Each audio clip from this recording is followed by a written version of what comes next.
So what we've got here is an example of a survey annotation where we can see that a student has engaged with surveying parents of children with Asperger's, and they have stepped through a lot of the areas that we've talked about in the previous videos. So we can see here that they have identified a purpose, they've mentioned their capability, they have explained the types of questions that they asked, they've extracted some key survey responses, and then over here in the comment boxes, they've actually engaged with them and discussed them. Now, the problem with using comment boxes, as you can see, is that half the comments get chopped off.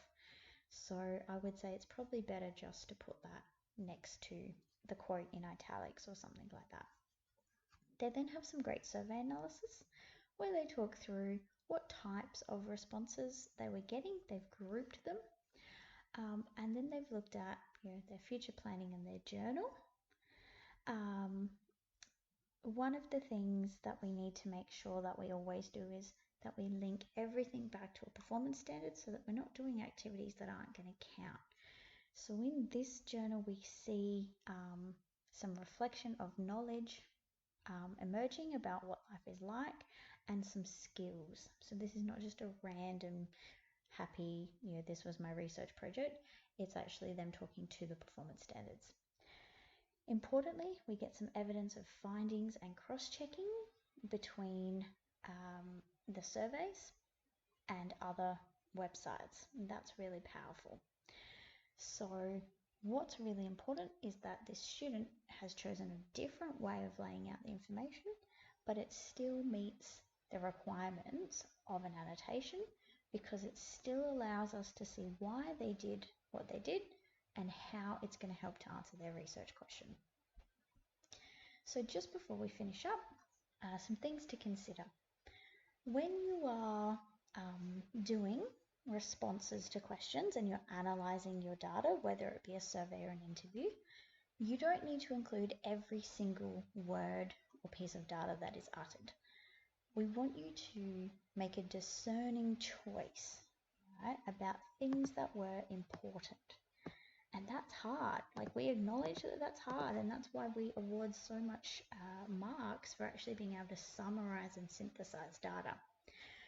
Then we ask you to actually think about how it's helping you. So things like this quote allows me to better understand focus question 2, which is about blah, blah, blah. When we're doing interviews, this can be a little bit easier because you can just pull out snippets. When you're doing surveys, sometimes you might want to group things. So that brings me on to the next point, which is talking about trends versus specifics. So in surveys, single pieces of data can be really, really good. Survey respondent 62 said this, fantastic. But what we really want you to think about is overall, if you had 100 people respond, what was their feeling? What were the most common things that were coming out of it?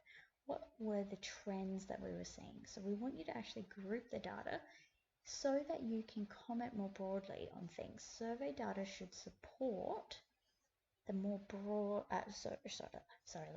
Survey data supports because it is broader. You might have interviews that are very specific, but you want your survey data to actually say, and this is shown more broadly in the wider community in these ways. If we were to do experiments or observations or action research, one of the things you can consider is that if you've ever done a prac report, you've really been training for this. There's no right or wrong way to do any of this. This is all just suggestions. These are ways to engage with your data. They're not the be-all and end-all, but they can be really useful for actually helping you to work through your primary resources.